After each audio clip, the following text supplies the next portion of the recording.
Equalization means manipulation with the audio frequencies. To understand it better, go Effects and select Graphic EQ. You can see all these sliders. If you hover over them, you will see frequencies which you can increase or decrease to make some unique effects. But how to know which slider to move?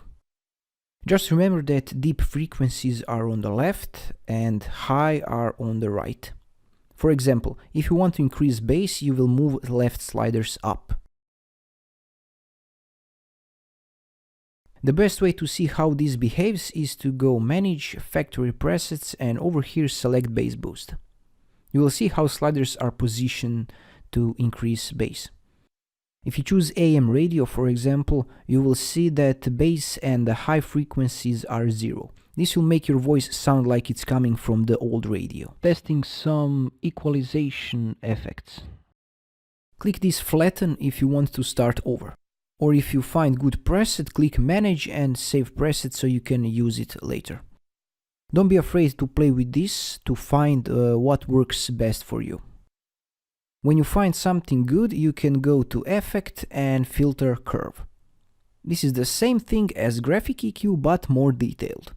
If you go Manage Factory Presets and select AM Radio again, you will see a more detailed version of the AM Radio preset from the Graphic EQ.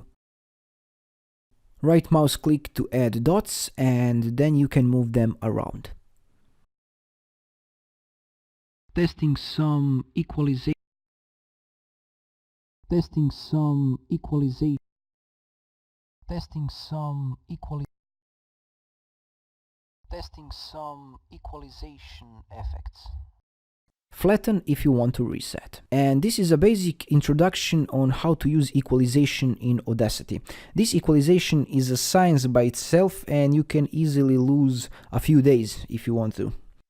Since this is a basic tutorial, let me know if you want me to make a video about settings and going deeper into this. And thanks for watching and have a nice day.